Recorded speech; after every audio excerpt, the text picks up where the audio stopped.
Before we get started, I just want to help us remember that we are on Timucuan land. So we are on unceded land that belonged to the Timucuan people long, long ago, before Europeans came. And they came here to this river.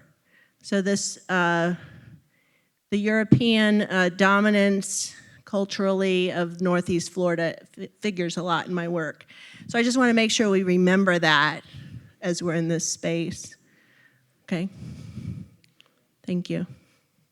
All right, so tell us a little bit about yourself as an artist. You put your bio up there so people can read stuff like that, but you just give them the short list. The short lens. I consider myself a multidisciplinary eco-feminist artist. And someone said, what does that mean? Mm-hmm. And I said, I'll do anything once. But, but what that means to me is that I support practices and ideas that are in favor of life, that are in favor of the whole of the ecosystem and the diversity of the ecosystem. In making my work, I try to consider the materials that I make in that way, but also using my work as an opening to deepen relationship with the natural world.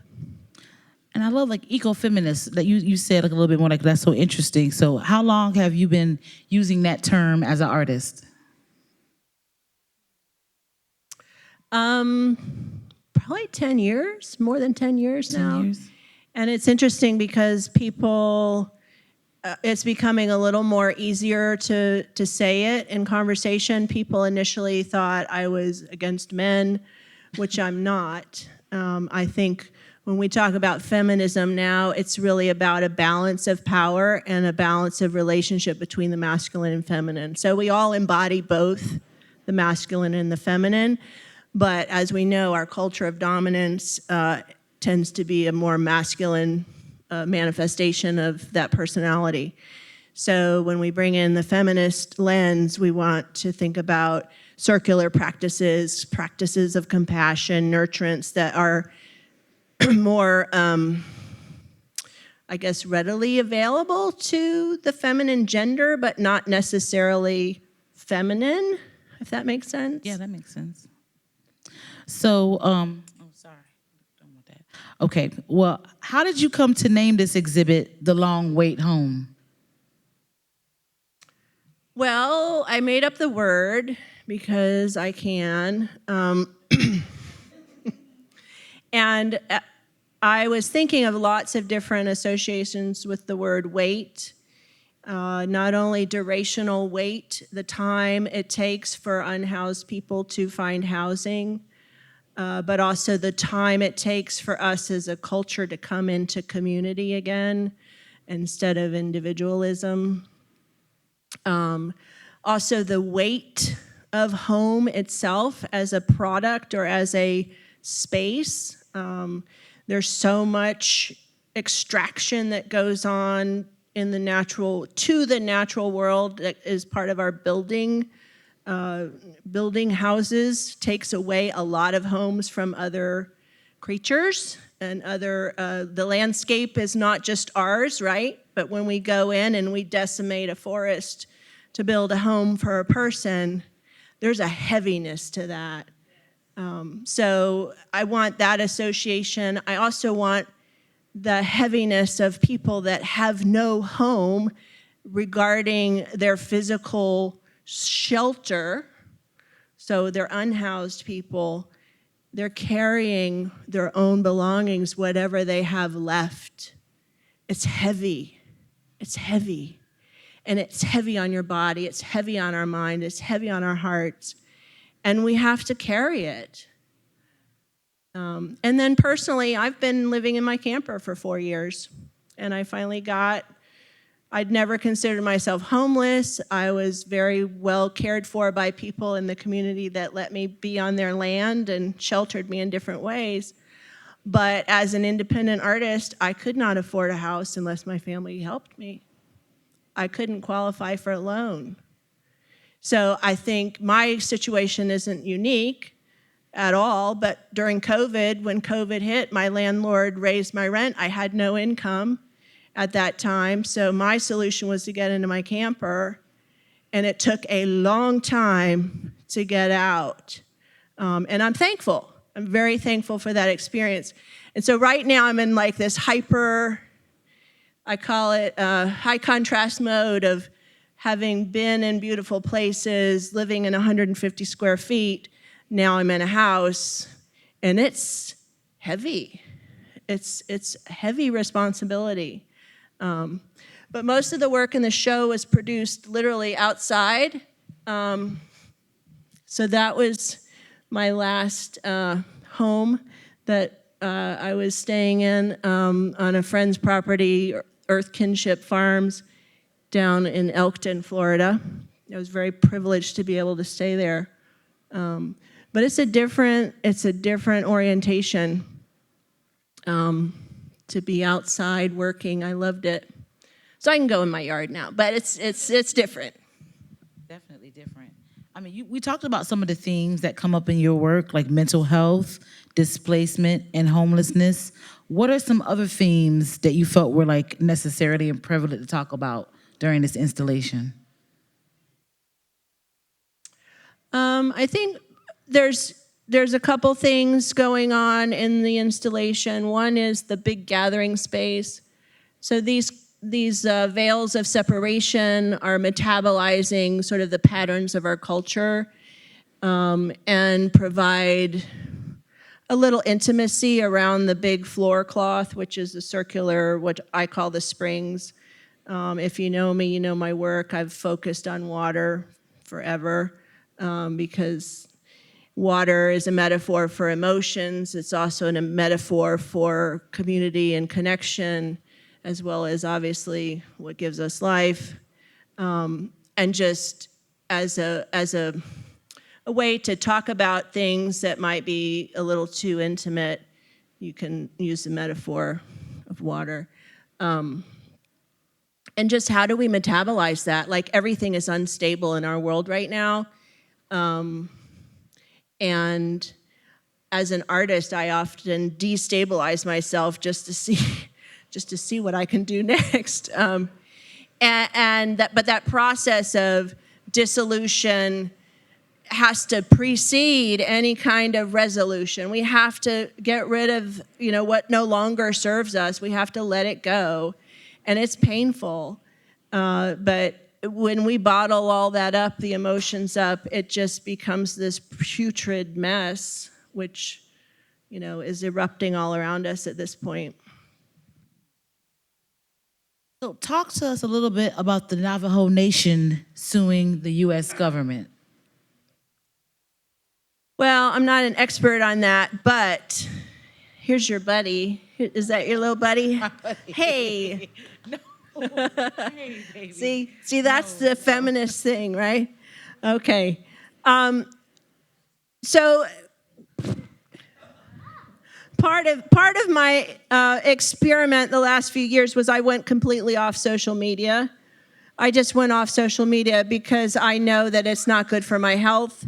And I also don't want to be manipulated with the way I see the world. I don't want it to be I don't want it to entertain anybody, and I also don't want it to be a selling point for somebody's goods and services. So I went off social media. So the things that come through my consciousness are always kind of interesting because they pop up, right?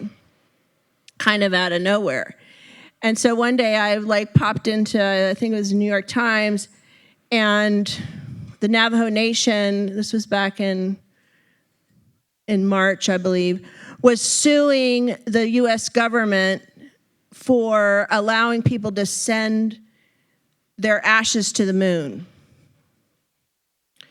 And the Navajo Nation had a prior lawsuit in the 70s when the moon landing was going to happen because they said that was a sacred space for them and it would be violated by having the lunar landing on the moon. And so this idea of sacred space, what is sacred? And how do we make our public spaces sacred, right?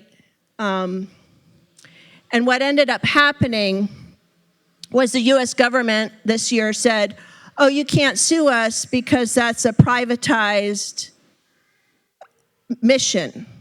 So it's not our responsibility to protect the moon. You have to go after the private individuals that have raised the money to send their cremains to the moon. And, you know, again, I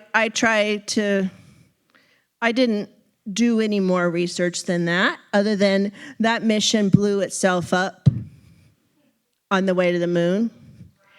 And they were taking ashes from several individuals. They were also taking, I think, some DNA, like a hair or something of George Washington, these very specific things to implant on the moon, which to me just epitomizes how far from home here on Earth we have gotten to assume that somebody can go, for lack of a better word, impregnate the moon with their DNA. So that spawned the long piece down there that's called "The Moon is Not for Sale." And I had been in New York and taken a lot of photographs of all these busts in the Metropolitan Museum just because I was with a sculptor who was interested in how do you carve marble hair. So we ran around the Met and took all these pictures. And it was interesting because they're all white males, right? The history of white males is carved in stone. So I wanted to make this character, I call him the tropo-tourist. And I chose kind of the best marble hair, curly hair, and took my photograph and messed around with it on my iPad and then sent it off to be printed on fabric in North Carolina. And then I was like, okay, well, let me go back and look and see who I picked, because I had taken pictures of the placards. And I had chosen Samuel Bernard's face, which he was the banker for Louis XIV. So he bankrolled Versailles, you know, by a lot of really bad war decisions and other kinds of exploitive practices. So I was like, oh, he's perfect for, like, my arch enemy, right? So that piece has layers and layers of fabric that I either procured from my environment at thrift stores or had been given over the years, and it really tries to kind of open the door for extractive uses of the land, and also this tension between what do we hold sacred and what is for sale. All right. So talk to us about the bear. Line that asks women, would they rather be in the woods with a bear or with a strange man? And most women chose the bear. So we thought that was just very interesting that you had this piece in here, even though I know that doesn't necessarily lend to that particular piece, but it does have some rumblings in there in the way that it's healing. So could you describe for us this bear? Well, that's grandmother Star Bear, comes from the land of flowers, and she's been in my work for about 8 years now. So as a naturalist, ecologist, I had been asked to be the artist in residence at Mosh. So she actually has a lot of storytelling devices on her quilt that talk about the lifestyle of the bear and what, as an umbrella species, protecting the Florida bear does for the rest of the ecosystem. But as a character, as a metaphor, she embodies this quintessential other that I think we all carry a sense of an other, whether that's a person of a different color, somebody that's old, somebody that's homeless on the corner. So we have this other that represents things that we are afraid of, places we won't go. So it's interesting. I have been walking my dog and have had a bear. I was so pleased to have a bear cross the road. I was like, oh, was a bear. So, and I have been, a Me Too person. I have had a lot of unfortunate interactions with men. So I would rather be in the woods with a bear. Definitely. And I think that, that meme, I looked it up after you said it. I was like, what is this? This is interesting. And, someone said, well, a bear's not going to rape me before he kills me. Right? So, yeah. But I think, as another metaphor, the bear and some Native American cultures, and I'm more familiar with Lakota, but the bear is a symbol of the West where the sun sets. And she is the keeper of the springs, but she's also in the story downstairs, she lives in the mountains. So she lives in the center of our head as that place we can go for wisdom when we meditate. That is the same place as the bear goes when she goes in her cave. So we all have the opportunity to access that dark, quote unquote, dark, mysterious, unfathomable possibility of potential, because the bear can be anything, especially if we make friends with it, right? And I think this notion of shadow, our shadow side, manifests itself in society as things like the bear and the meme, or as literal people that are seen on the street that are experiencing homelessness or unhoused. They become the bear. Okay, let's talk about the hungry ghost. Oh, there he is over there. Yes, that's the image that's like all the way here to like my far left. I think we have a close-up image too, so don't strain your eyes too much, but yeah, that's part of it. That's part of it. Okay, so talk to us about the hungry ghost. So the hungry ghost is kind of like that bear gone wild inside in some ways. But I'm really interested in how we metabolize our grief. How do we deal with loss? And one of the people I've been reading a lot lately, I mentioned The Wild Edge of Sorrow as the 5 gates of grief, but there's also a teacher, Martin Preachel, and he talks about this idea of a hungry ghost as someone that has not been mourned when they pass. And he talks about there being once, we evolved with a village. We're in a village right now. So we evolved with a village of people that we knew intimately. And in that village, if somebody passed, the whole village grieved the loss of that person. And they emoted that loss. And they also celebrated that person's life. And it was the energy of that celebration and that disruption of everyday life in honor of this person that energized the passing of that person's soul into becoming an ancestor. It literally pushed them to another realm.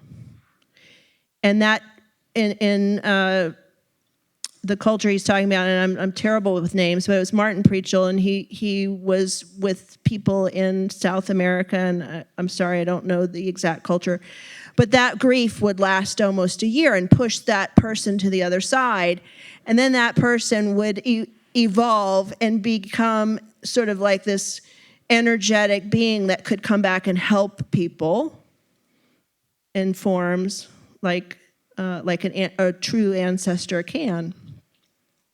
But if that grieving is not thorough, if that grieving is stopped, if that grieving is interrupted, the person that's died looks back and they don't have the energy to get over. And they come back and they inhabit the lives of the people that are still here. And in that inhabiting, they become this addiction to never enough. Whether that addiction is to sex or drugs or alcohol or, you name it. We are addicted to social media. It embodies, it literally goes inside the body and becomes a double mind of people that are sensitive. And I think, again, I'm an artist, I work in metaphors. So this idea of,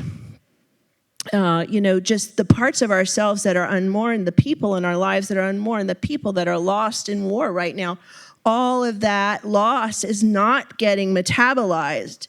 It's stuck. And it's like this infection, right? So I'll just give you another example from Preachel. One of the things he's done working with Native American Hopi people in the Southwest, if they and they evolved this with their culture, because if a warrior went to defend the community and they killed somebody in war, they are now needing to grieve the person that they killed, but they're also needing to grieve the person that they were before they killed that person, because they are no longer the same person. And they had set up this activity in their community where when a warrior would return, or several warriors, they don't come back into the village. They have their own village on the edge, and they are tended to by people that have had that same experience and metabolized both of those lives of grief. And they're tended and fed and cared for until they are able to come into the village again or come back into the community and assume a new position. They get a new name. They're not expected to return to their family the same way they were, because they are different. And they are honored for contributing something different. And in that way, they stay healthy as a community, right? And they're not shunned, they're not, kept on that edge.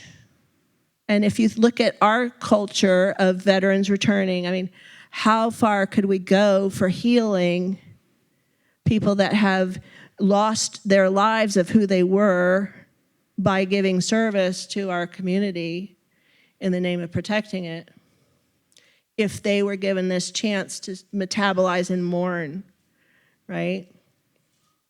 So the hungry ghost, to me, it's things, right? It's things I collected out of the ground, the knife I found next to the dumpster when my tires blew out on my camper and I had to spend the night in the parking lot of the tire place. I did recon with my dog before I went to sleep, and that's what I found, and so that hungry ghost, preys on our people, and it preys on the vulnerable people. And so back to homelessness and back to our vulnerable population, the disproportionate number of people of color that are homeless, that are held in that position of not being part of society, quote unquote, not part of the table, not part of the solution. There's so many African American people, and that's where the hungry ghost has gone in, right? So the knife is pointing to those children that was a thrift store find, but to just remind us that the most vulnerable are, getting preyed upon. And I also, there's a lot of stuff going on there. So the clamshell, and the broken car window, which kind of looks like diamonds, and the blood. Our addictions are fed by extraction somewhere. So the people, I had the privilege of working with a refugee family from the Central African Republic. And I don't know if you've ever looked at, the civil war that's going on there, but it is directly related to our need for precious metals that are in our technological devices, extracted at great cost, breaking apart entire cultures, and diamonds, uranium, and gold.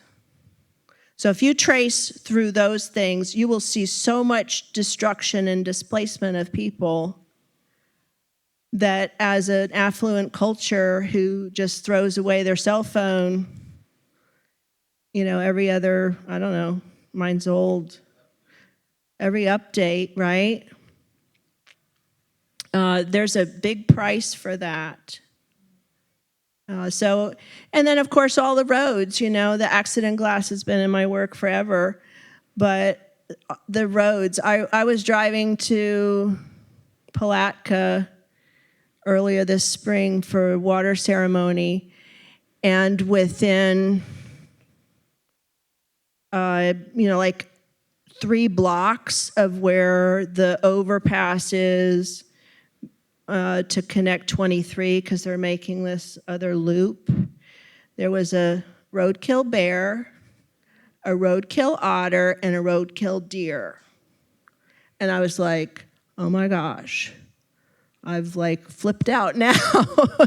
But I called FWC and I said, come pick up this bear, because people will do things to that bear's body, but all within, less than a quarter of a mile because of that road. And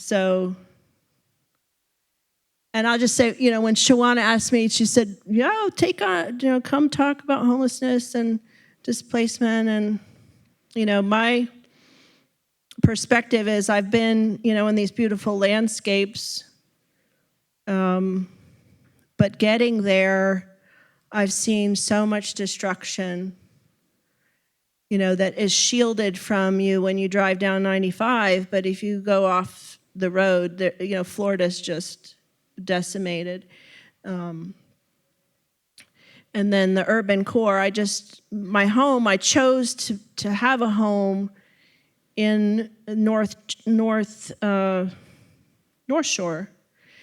And there's a lot of blight between here and North Shore. There's a lot of, just a lot of renewal too. But I realized I couldn't live outside and be part of the urban sprawl. It's more my nature to come back in and try and revitalize. So I love that. All right. So again, we show you a little bit Harvey, here holding. Am I saying it right? I hope the Trepatoris. And you kind of already talked a little bit about it, but I wanted people to have a visual. And sure. Could you explain? I gotta get out of the way. Yeah. No.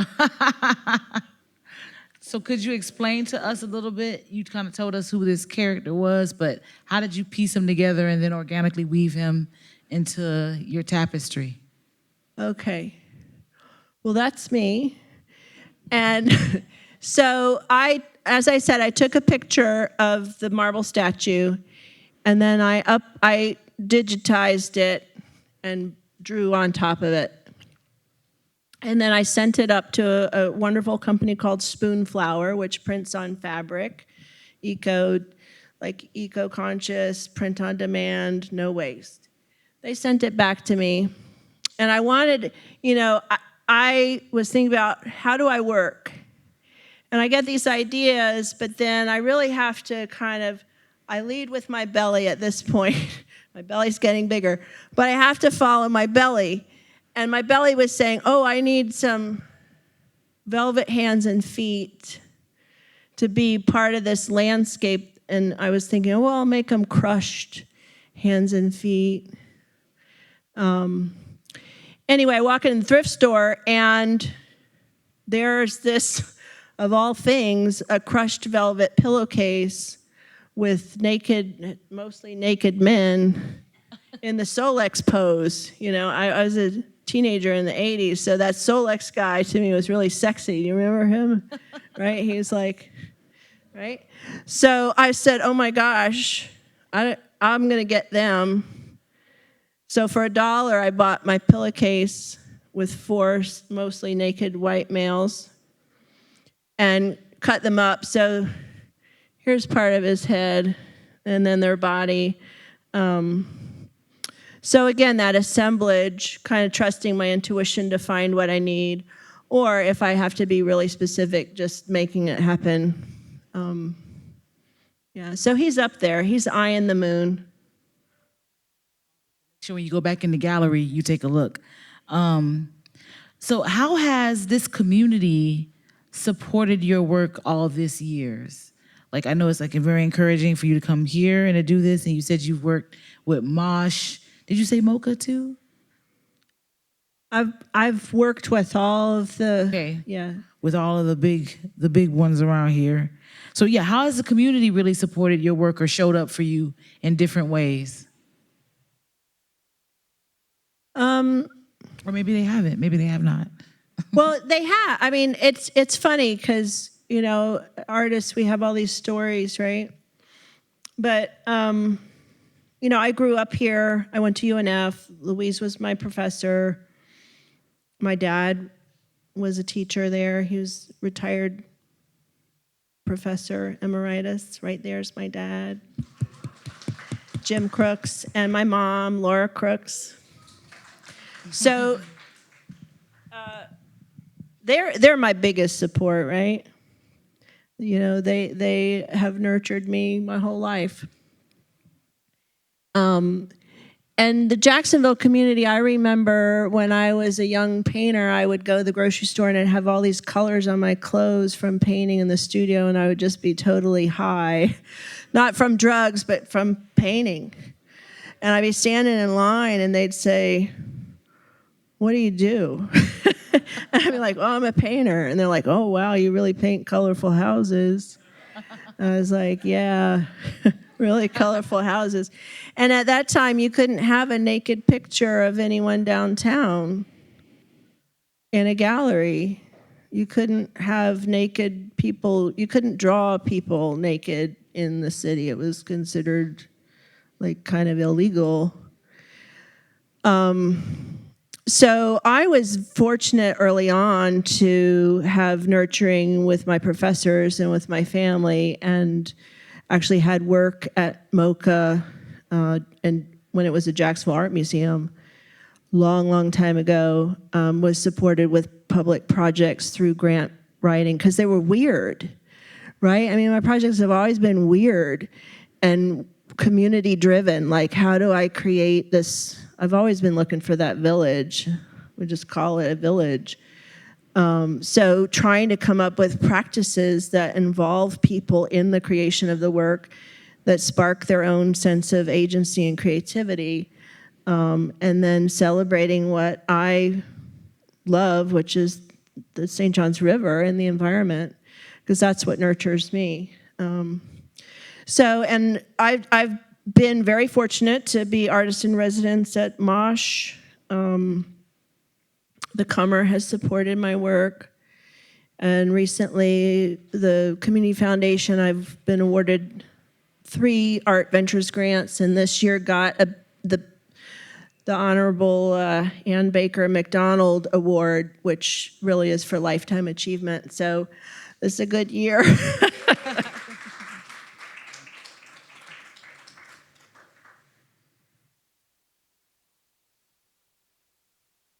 Like, ask her to keep moving because I can't remember the pictures sometimes for the questions I want to ask. But so you talked about you painting before, but I know you can't paint now. So where do you source the fabrics that you work with? What materials do you utilize?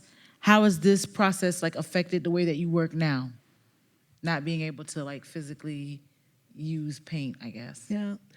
Well, I started as an oil painter and I loved it. I would do botanical portraits like somebody was really crazy. I'd sit there with my flower and I'd paint it, and I'd have to be done in like 5 hours because the flower would wilt. And I am allergic to oils. I'm allergic to a lot of things in my environment now, like chemical sensitivities. So I still paint in acrylic. I mean, the piece downstairs is acrylic, but it's not the same as oil. And so I also like to work really large.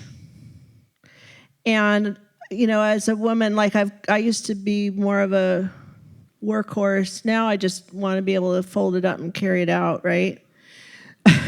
So the fabric allows me to do that.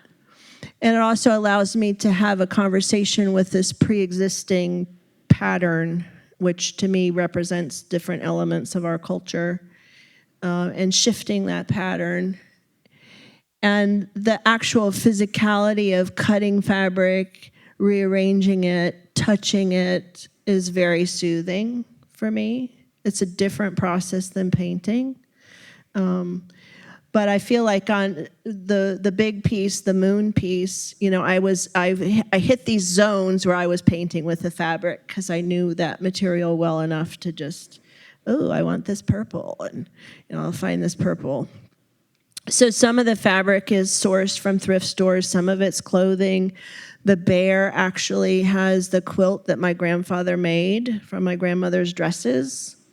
That is the outside of the quilt, that patchwork. So I inherited that, kept it in a trunk for a long time, pulled it out. And so this fabric, which is the basis of the round piece, was given to me by an artist in South Florida. I had a show down there, and she curated it, actually, and she's handed me this fabric at the end of the show and said, this is supposed to be part of Red Pearl River. And I'm like, oh, I really like that.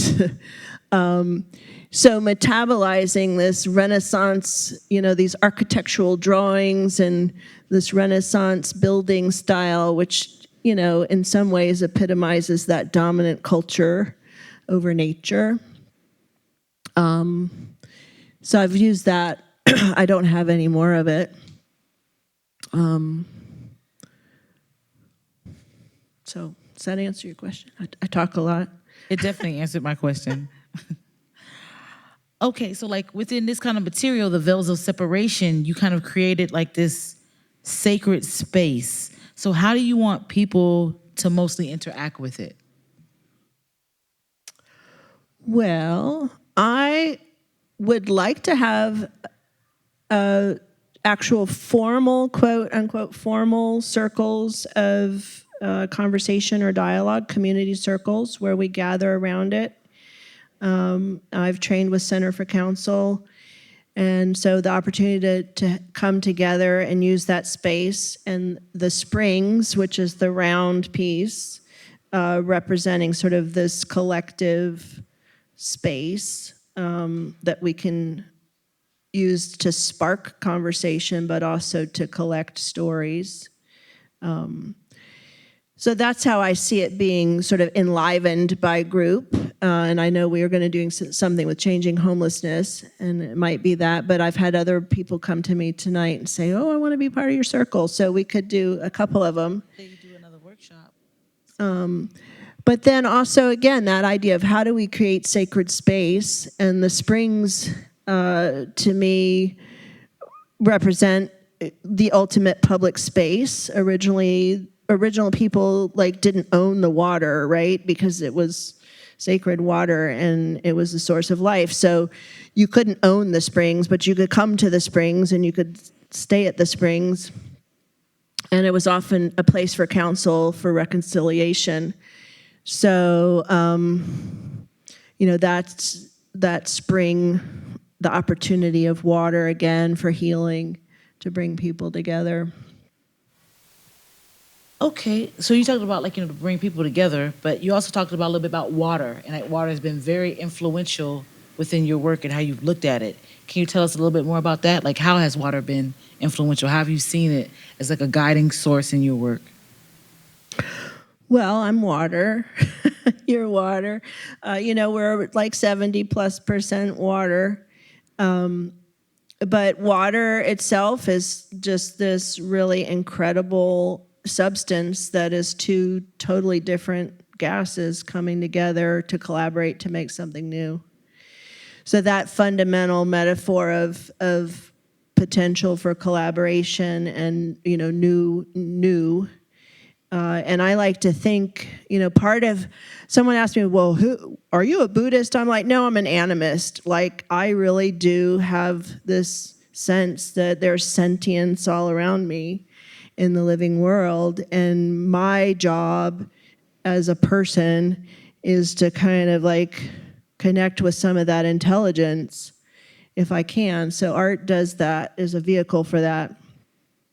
But water itself is like the first collaboration, right? Two gases, oxygen and hydrogen, they share each other.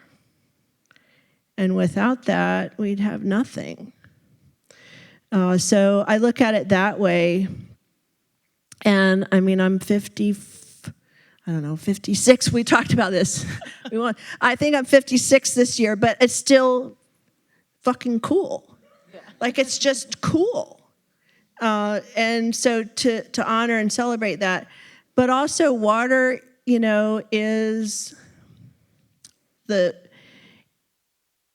it's a healing, it's the first medicine. It's considered the first medicine. When you hear Mini Wachoni, right, and the water keepers and the pipeline, Mini Wachoni is water plus light equals life. It's not water is light. It's water plus light from the sun equals life. So that's the third collaboration, right? And water is it represents the south direction in a medicine wheel. And the south is summer, long days time. I was born in July, but it's also the emotions. So anytime you start to really feel your emotions, we all start crying. And our culture says that's dirty, messy, clean it up. But in order to get through it, you have to let it out. So one of the practices I've done, and I learned it through Joanna Macy's work, the work that reconnects, is a bowl of tears practice, where you collectively create communal water, and then I've expanded it to use it to create new artwork and things like that. Okay, let's talk about like these seeds. Like, I think everybody's got a little glimpse of like seeing them, like they fall down. Oh, sorry, I'm sorry. I'm so used to not having a mic. Okay, so like people have seen these seeds and like seen them down on a pedestal and seen them over by grandmother's bear. Can you talk a little bit, like what are these seeds that we're looking at? Well, I always get in trouble because I want to touch people's outfits. And I think the seeds, seeds are potential, right? They're ultimate potential. And seeds can last a long, long time. They can be very patient in their potential. So the symbolism of seeds, I think, is wonderful. And I do a lot of work with people doing horticultural therapy, and I've worked with kids with seeds, and one of the favorite things they do, the kids, I haven't done this with my Alzheimer's people, but the kids, I turn them into seeds, and I let them curl up in a little ball, and I cover them with a towel, and they have to trust me for that. And then I sprinkle them with a little water, magic water, and just, breathe on them and get a little life. And then they get to put their foot out, make a root. And you should see how strong they are, when they finally stand up. So again, that embodying that experience of renewal, or embodying, I have the potential to be a big oak. Those are reminders of that. And then that thing, I'm doing battle with air potatoes, but that's an air potato from my new yard. And they're really tenacious. And they're, in some ways they would be considered homeless. They've come from West Africa. They are a vine that's taking, root here very strongly. So that's what those are. And the seeds in the dress, if I'm going to collect something to save, it's going to be seeds. But that dress that's on the floor references a lot of different means of attachment. But there are stories of many people that are being forcibly removed from their homeland, sowing seeds into their dress so they can plant food for their family when they get where they're going. And we're losing so much biodiversity. How do we know what to save, So that dress is kind of like this, on one level, this it's romantic, right? But how do we know what to save? And, back to people that are literally experiencing, homelessness on the street, what would you take? What would you take if you had, 24 hours to leave or 5 hours to leave? What would you take? What could you take? I think people have to like kind of evaluate like what's really important to them, but still it's like, what would you bring with you if you were displaced? And so speaking of displacement, like what do we feel like are some of the misconceptions around folks that are displaced? Oh, this is the fire stuff. Yes.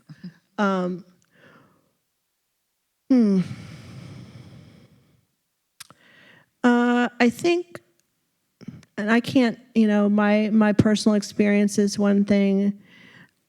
I think we've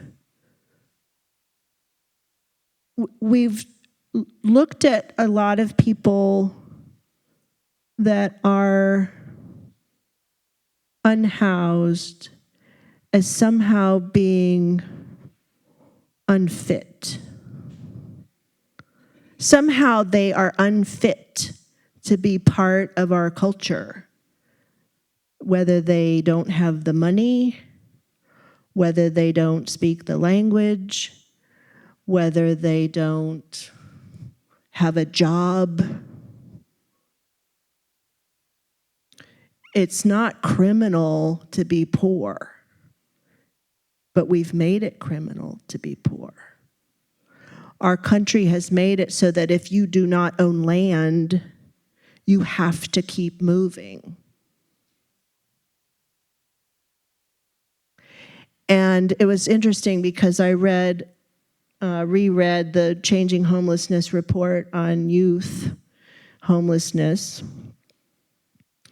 And one of the things that stuck out to me was, they need opportunities to develop their executive function. So the executive function is the part of our brain that turns on and can make a decision, right? We can plan ahead. You can't plan ahead if you don't have a job. You can't plan ahead if you don't have any money to budget. You can't plan ahead if you don't know where your food's coming. You're going to plan for the next step, which is right there. You're going to stay right here because that's where you got it last time.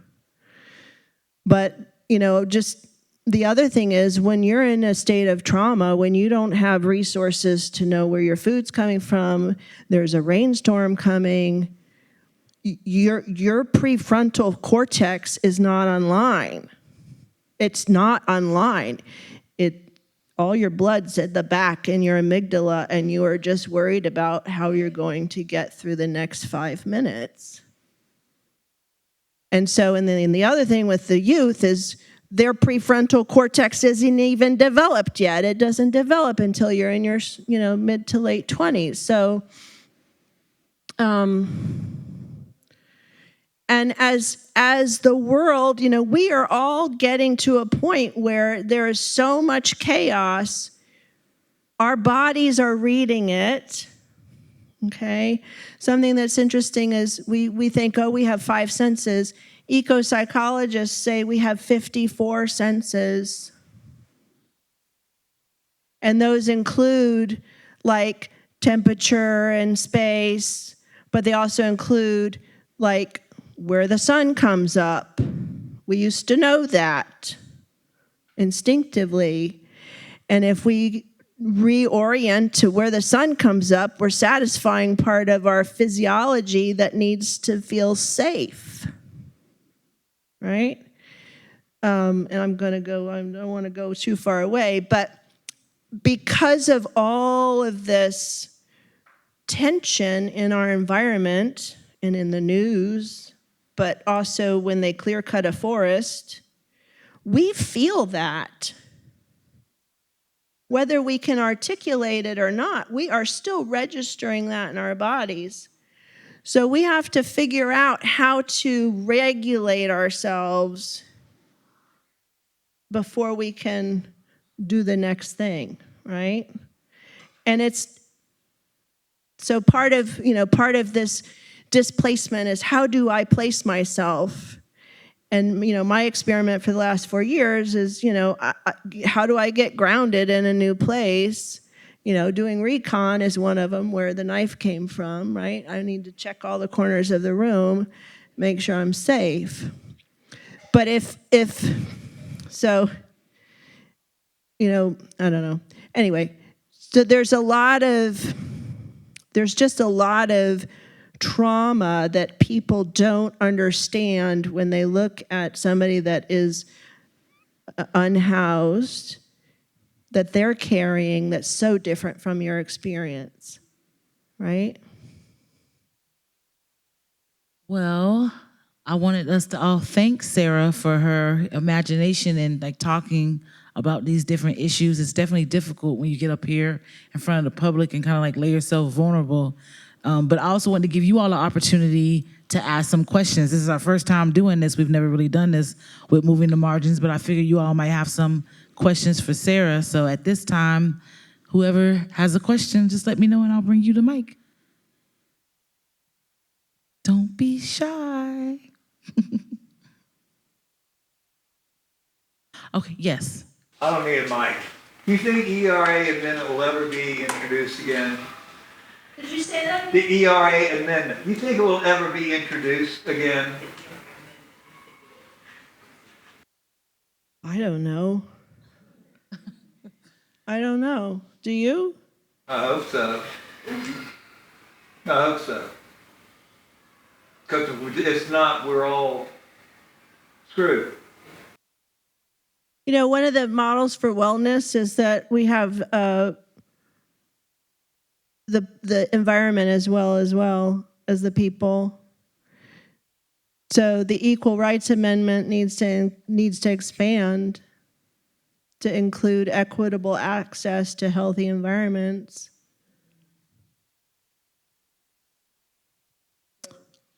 It needs to be rewritten, I think, and then reintroduced. Okay, another question. This woman here in the yellow. Do you want Hope to go first? Or? We were talking earlier, Sarah, and I wanted to hear you say more about when you move from one location to another, the process of releasing and kind of grieving what was lost and embracing what is new and that whole process. But even when somebody most likely is unhoused and then becomes housed, there can be some losses involved. Okay, yeah. So I'll try to be real quick from my personal perspective and then my experience with working with unhoused men and women in New York years ago. So my personal perspective, this high contrast, I just moved off of 6 wheels, right? I lived in 150 square feet. I could sit and touch the tools I needed. I worked because of the weather, right? I put things outside, but if the wind came up, I'd have to literally change my direction because of the weather. So, being in that momentary kind of flow is very different inside a house. What I noticed right away was my whole body was aching because I was on hard surfaces all the time. I did not know what time it was because I have windows with, covering. So it's just interesting. And then my system is not used to air conditioning. I'm used to humidity. So everything is dried out. Like, it's just weird. And then I had, each place. So just in the last 3 years, I lived in maybe 8 different locations. And I would know where the sun rose, I know the birds. I would get a sense of the community where I could walk my dog, where I couldn't, et cetera, et cetera. And then, of course, the people that I was living with on their land, I had relationships with them that were intimate in ways that you wouldn't really imagine. But so one of the things people question, well, why, when somebody gets a house, and now they have a house, why do they often end up back on the street? And some of the people I worked with in New York, I did a furniture restoration project for a church as part of their homeless outreach mission. And they had community on the street. They had a place of belonging. They had their friends. They have a route.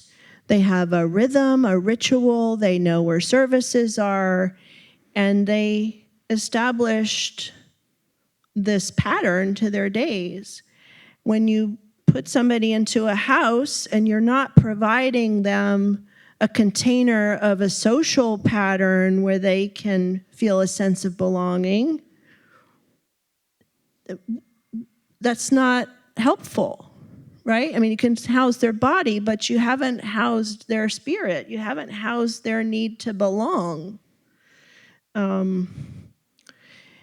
And, I think we also, like, I have a friend who she's retired now. She was a nurse.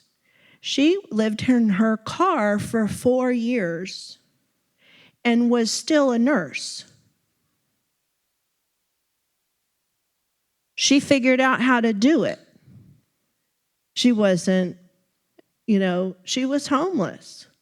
She was invisible. Only close people knew she was homeless, living in her car. And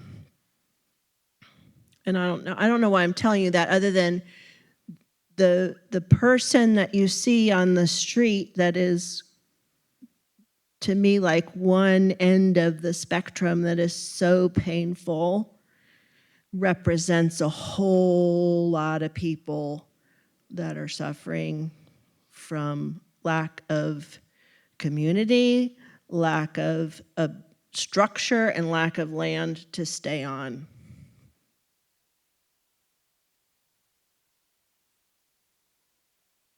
Hope? This show, of course, is beautiful. The work is stunning.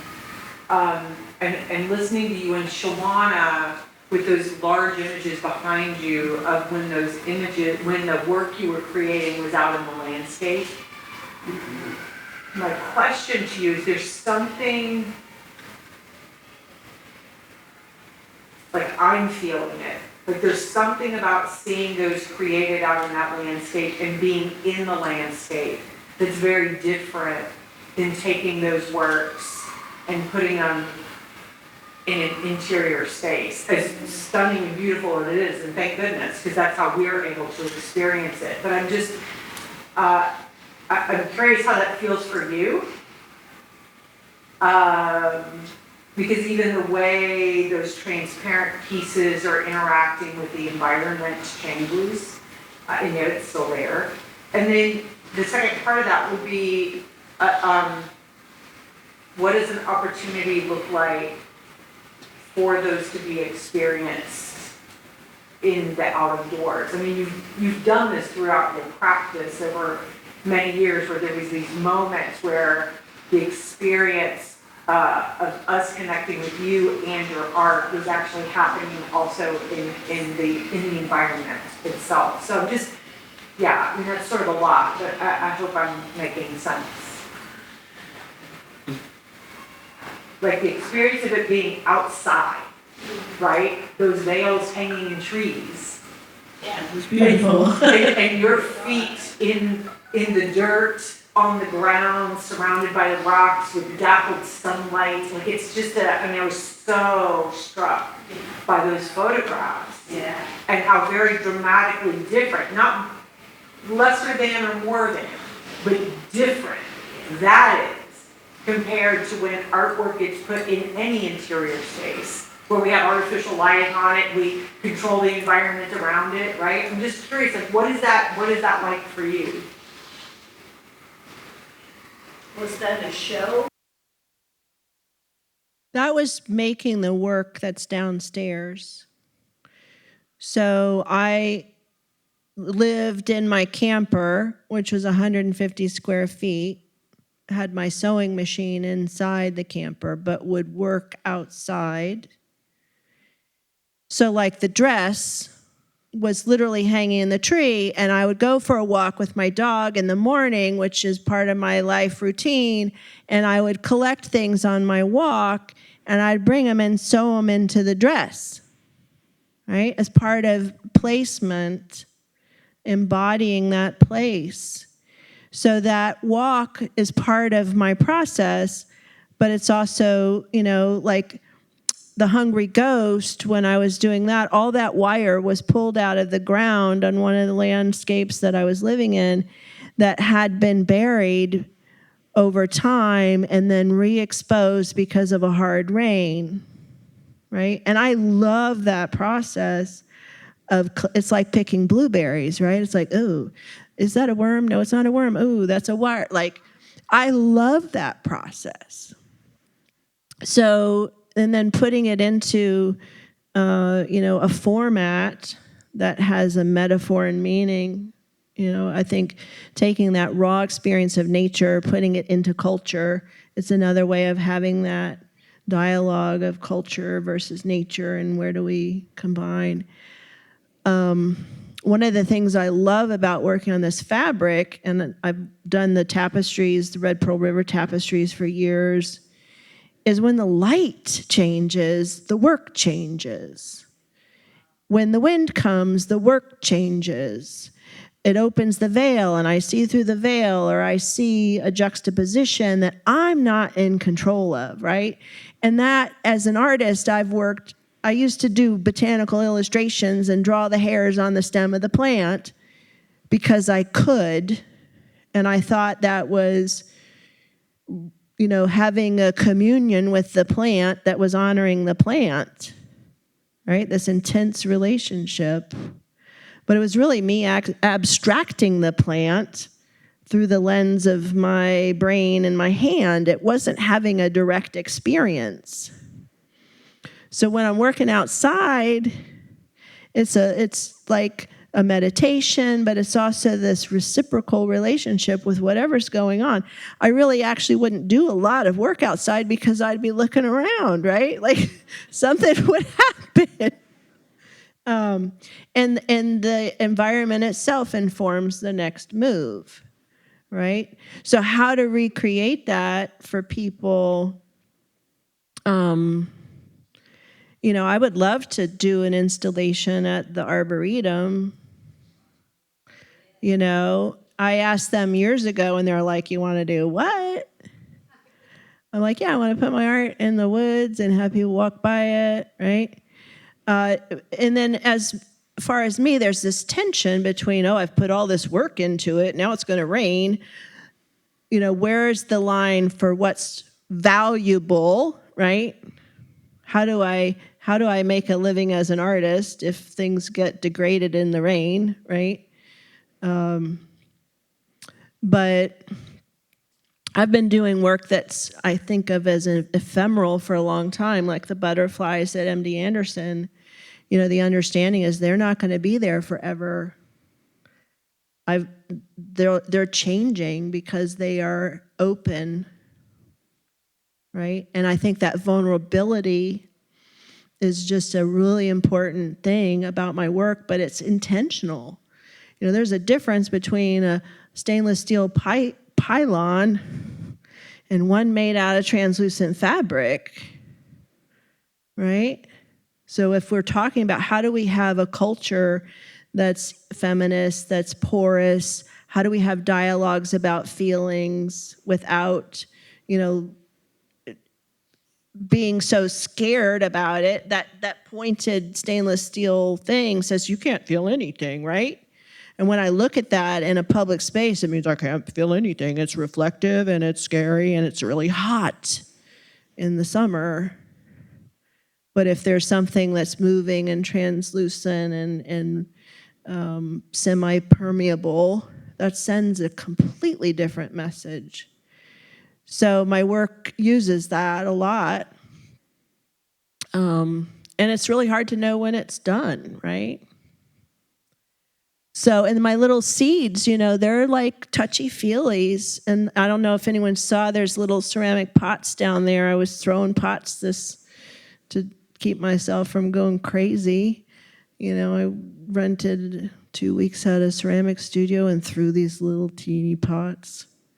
I was so calm afterwards. It was great.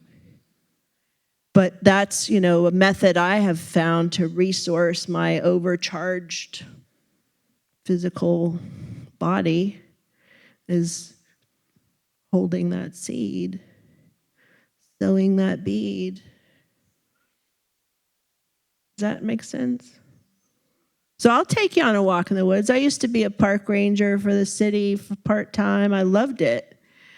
And, you know, we would go out and track things and hopefully find snakes and, you know, notice changes. And I do some of that now with the horticultural therapy with people with Alzheimer's and bringing them into that really intimate space where they're having a direct connection with the living world. I can see it changes them.